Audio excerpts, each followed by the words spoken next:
The WAFB Podcast Network is sponsored by Neighbors Federal Credit Union. Hey, good morning, Jacques. How are you? I'm doing outstanding. I'm talking to Garth Brooks. Entering his second year as the LSU head football coach. It was the only way I could get a foot in the door. Joined by the icon, Kim Mulkey. Hey, Coach, great to see you. Jacques Talk is sponsored by Cork's Cajun Fried Fish and Shrimp and Couillon's Cajun Barbecue. Every football season, it's our pleasure to visit with the quarterback of the 2003 LSU National Champions, Matt Mauck, who joins us from Denver, Colorado, where he lives with his family. Matt, how you doing? I'm doing great. Thanks for having me on.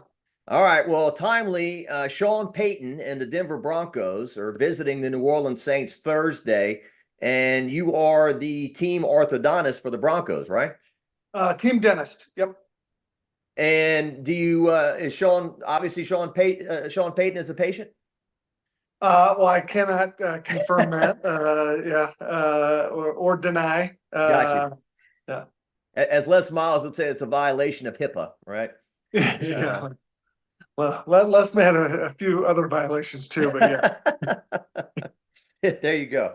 There you go. I can imagine. I'm just imagining. You can't confirm it or not. I can imagine Sean Payton coming in.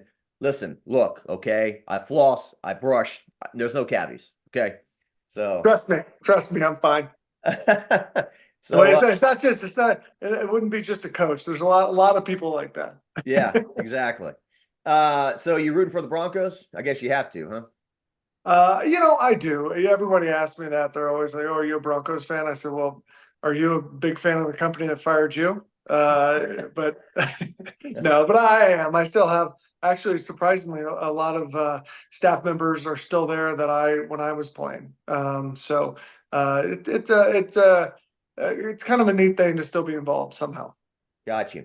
Well, last weekend, as LSU played host to Ole Miss, they honored Warren Rabb, they honored Steve Ensminger, Matt Flynn, and a few people were wondering, where was number 18, Matt Mauck? So I'm sure if you could click your heels and be there, you would have been. Yeah, they asked me to come down, and I tried to make it work. But I have a freshman in high school and a fifth grader, and they both had games on Saturday. So I was going to have a miss, but, as much as I would have loved to have been part of it, those guys kind of come first right now. Well, you've been back plenty of times.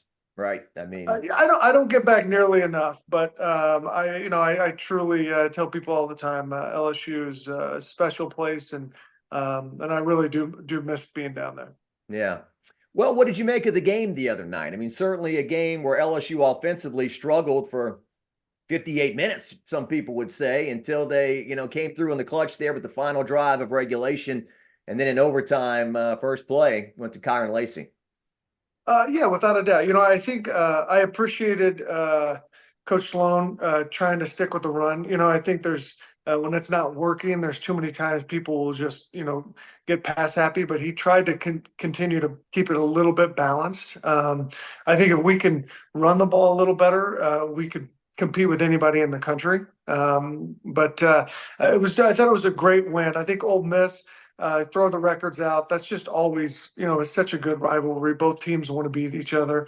So I think anytime, no matter if you win by 40 or win by a point, that's just a good victory no matter what. LSU head coach Brian Kelly said it was a growth game for Garrett Nussmeier. At the end of the day, he had 29 incompletions against 22 completions. There was like a volleyball-like interception early that batted up in the air, defensive lineman catches, and then Zy Alexander makes a pick for LSU in the end zone. Very next play, I think Walter Nolan kind of got in Nussmeier's face a little bit as he was chunking it, and throws an interception to play after that. So, and there were some other offensive plays that we're not talking about because LSU won. There was a 4th and 2 where they tried to run Caleb Jackson wide, and Ole Miss blew that up. So, but at the end of the day, on the final drive of regulation, there's a 4th and 6 in which Nussmeier hits Mason Taylor, and there's a 4th and 5 in which he really threads the needle into Aaron Anderson, who, Aaron Anderson, I don't know if there's an SEC comeback player of the year, but I would think that he would have to be up there after the year he had last year. So what do you make of Nussmeier? I think exactly what I'm a big fan, really rooting for him. I think he's done a really great job this year.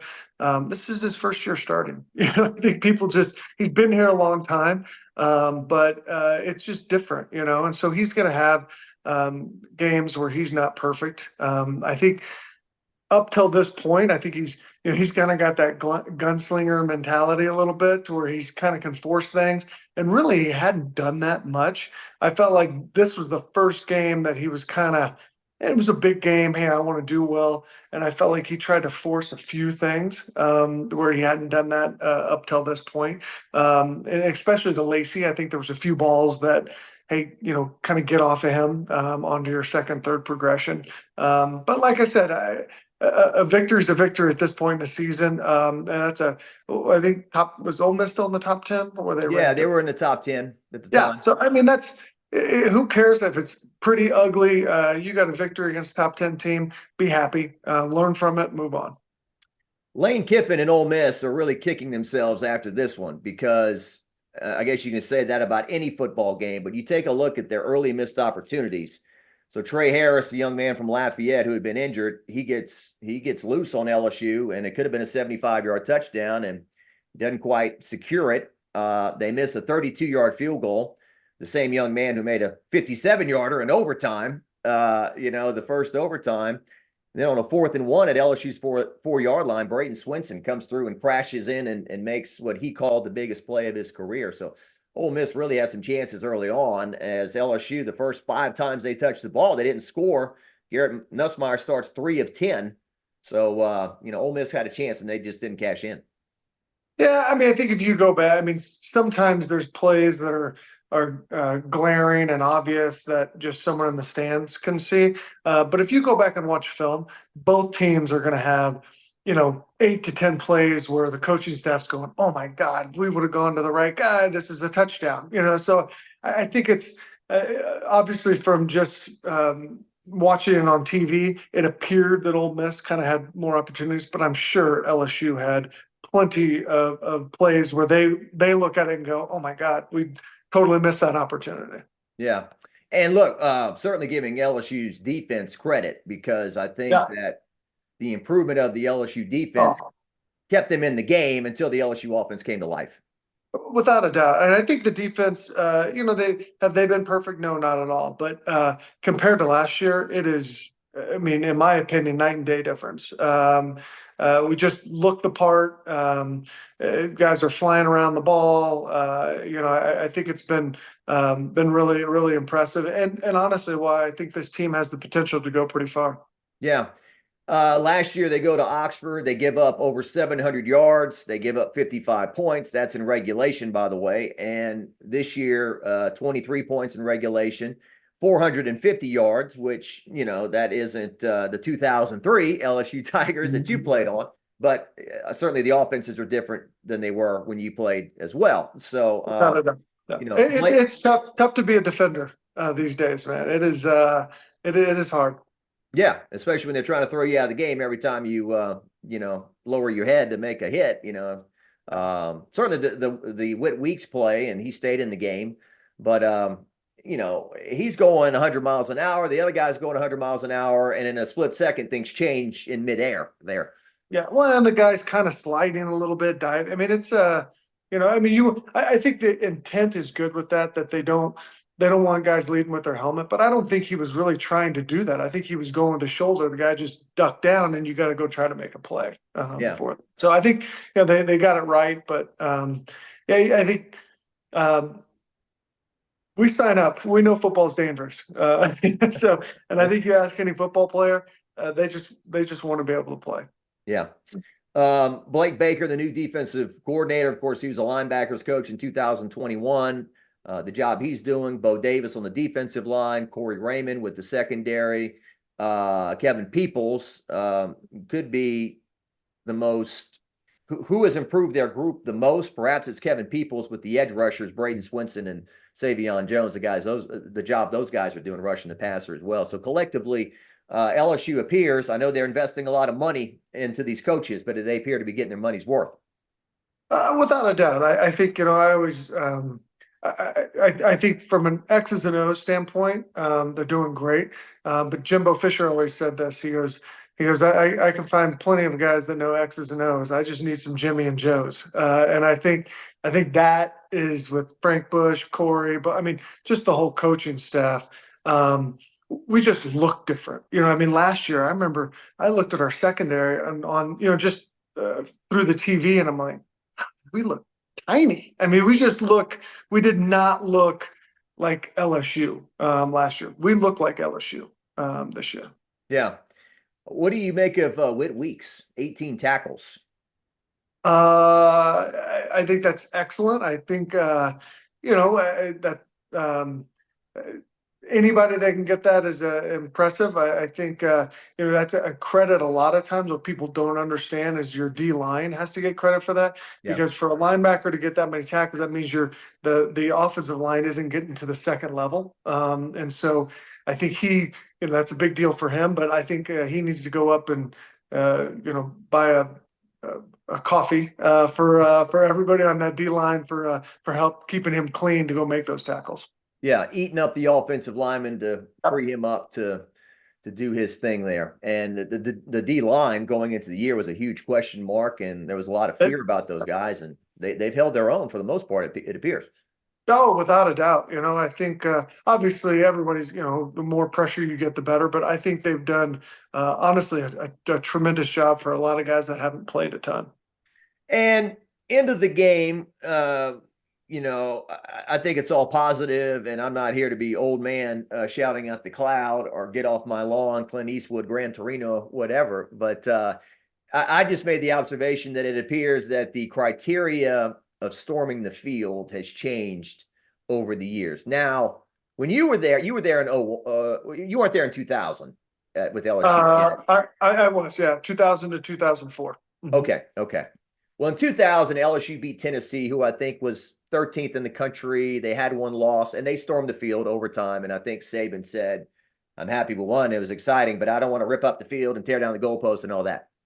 Yeah, but I think the LSU has changed a little too. In 2000, we were starving for some big wins. And I remember that year we had the double overtime. I think that was the same year, double overtime against Mississippi State. There was some. I think LSU fans needed something to get excited. LSU's been pretty darn good since 2001. So I think this should be expected at this point. But I think, people, kids now, it's on social media and stuff. They see that, they're like, "Oh, that's fun. I want an opportunity to kind of do that." So I think almost any overtime, you're going to kind of get that. But I agree with you. I think sometimes maybe act like you've been there. Yeah. I don't want to say they shouldn't have done it. I'm not saying that. I mean, I was down there. It was all positive. There's no, I mean, you see on Twitter and X, whatever these days, all these videos tweeted of people getting in fights in the stands and ugly things. I mean, everybody down there was positive. It was all joy and positive energy. The players with their peers, the students and all of that.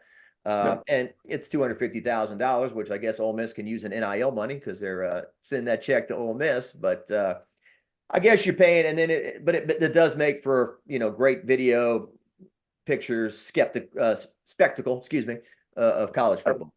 Yeah, without a doubt. I think honestly, if there's recruits there, that's kind of a cool thing. I don't think they look at it negative, like, "Wow, why are they rushing the field?" No, I think they're just kind of like, "Oh my God, that's cool." You know what I mean? These fans care about it and they're invested in it. So yeah, I hope we get back to the point where we expect to win that game. Not that we're overjoyed. I mean, you're happy, but that you're like, "Hey, we just took care of business like we were supposed to." Well, Alabama never rushes the field, do they? No, they haven't. I don't watch enough of that. I think at times they do. I don't know.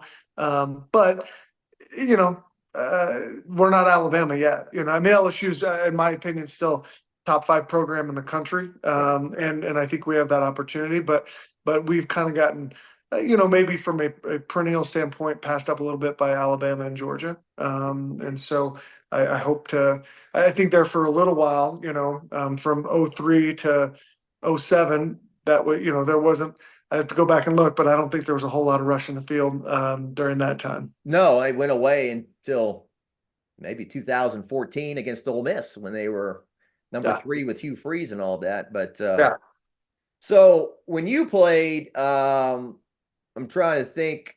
The end of 2000, you guys went to Arkansas. Josh Booty, I think, had a pick 6 on the first play of the game, a dreadful game. Y'all lost 14. It's cold. Nick Saban took everybody's jackets away at halftime. Oh, it was terrible. Terrible. That might have been one of the worst games ever.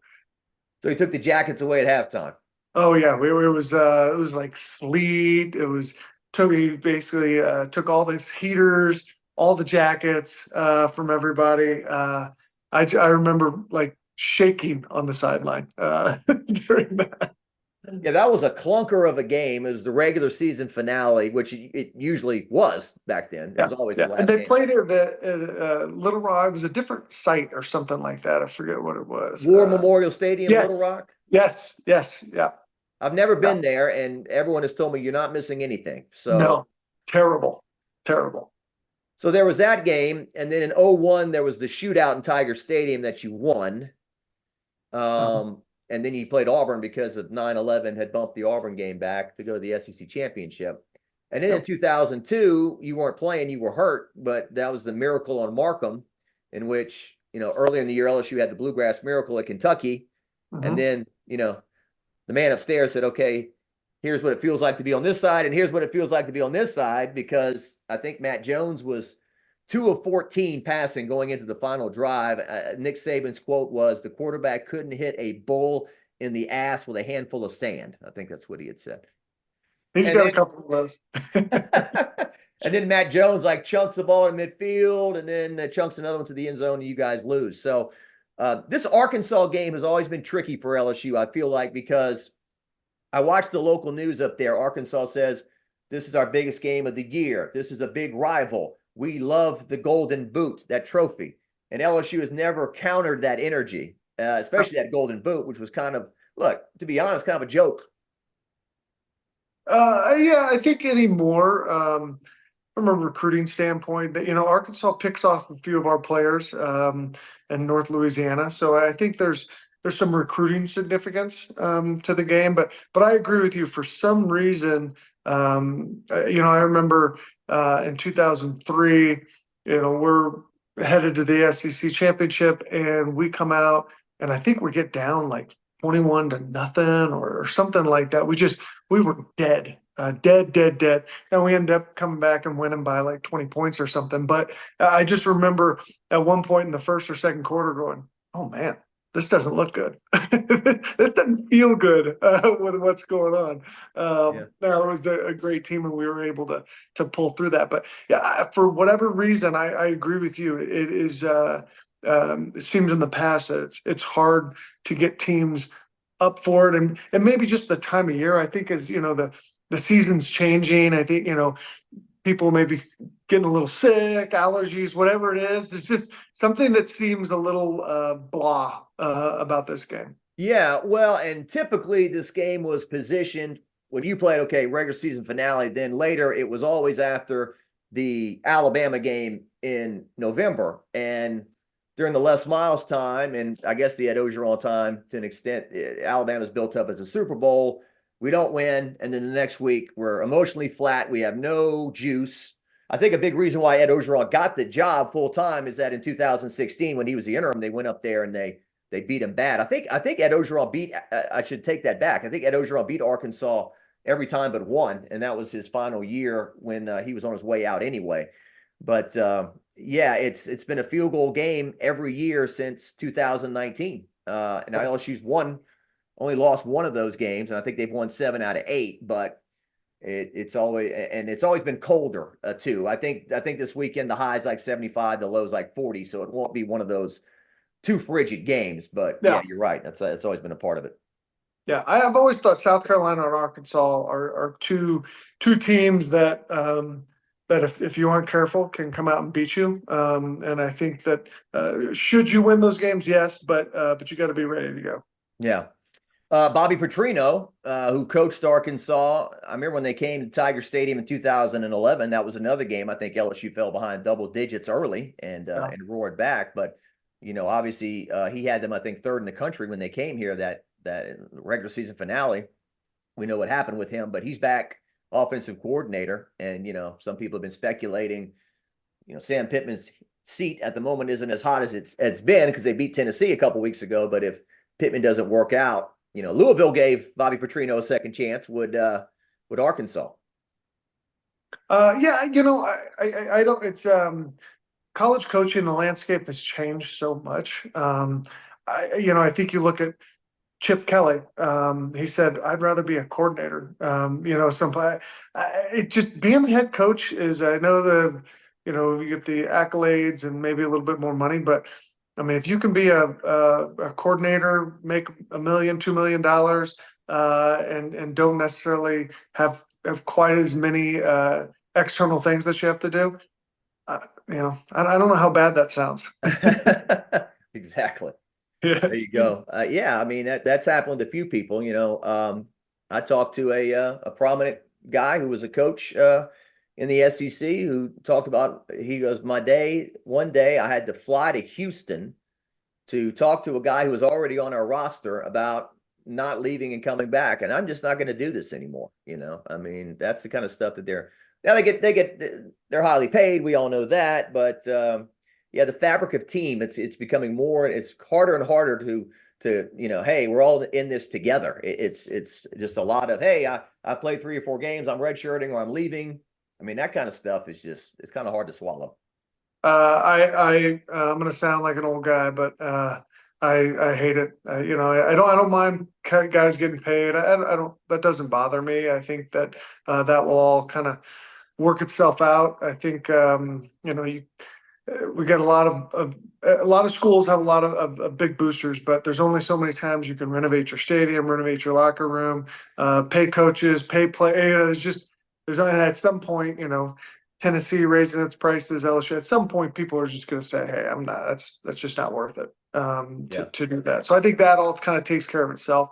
But to me, we've lost student athlete. The numbers haven't changed. There's very, very, very, very, very few people that play after college football. Very few.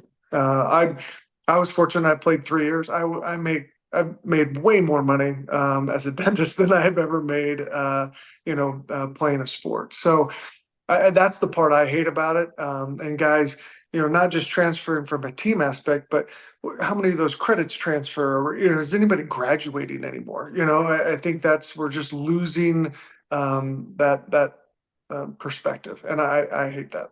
Yeah. And here's senior day. Here's such and such. Well, he's only been here like 3 months. I don't have an emotional attachment to him. No. Well, I think that the fans are starting to get upset too, because it's just, I mean, it's hard to pay. Where was that guy at? Who was that? I don't know. Where's he from? I mean, it was cool when, heck, I used to be able to name every guy on the roster. I'm not even from Louisiana, and I knew where every guy was. Oh, he was from Karen Crow. He was from Lafayette. You just knew those things, and it was cool to kind of have a background of everybody. Yeah. I have trouble even the 18 thing now. I get pumped up because I love what that stands for. But it's hard to follow who the hell is who anymore on this stuff. Yeah, and your attachment to the players and whatnot, and you don't want to sound like old man because LSU got Alexis Morris, they got Paul Skeens, people like that helped them win championships. For me, it's harder, Matt, to judge who the coaches, like who's a good coach and who's not a good coach, because if it's all about buying players and it's all about who's got the most money, those things you talked about, like facilities and whatnot, are those things still important to a guy? Or if it's just this school's offer me $750, this school's offer me $250, so I'm going to this school instead. I think when I was in the NFL, the Tampa Bay Buccaneers had literally they had meetings in trailers. But guys still signed there. Guess why? because they paid the most money. So yeah, I think, before that it was, all right, well, is my education much different between LSU and Alabama? Well, of course I think it is, but some people might not. But then you looked at, okay, who are the coaches? What are the facilities like? What's game day atmosphere? I think at this point, that stuff matters, but not as much as it used to. Yeah. What do you make of your old coach and how he's doing on television? I'm kind of shocked at how much he's on. Now I know he's a hard worker and that type of thing, but I mean, I don't know what they're paying him, but they're getting their money's worth. His face is on TV quite a bit. Yeah. Well, we would hear from certain people that, he's not the curmudgeon that perhaps people thought he was. Hey, 7 national championships will do that for you. Yeah. Yeah. Yeah. And him being in that forum now has enabled him to kind of talk some smack, because before I thought that he was always so guarded about not giving the other team any kind of bulletin board material whatsoever.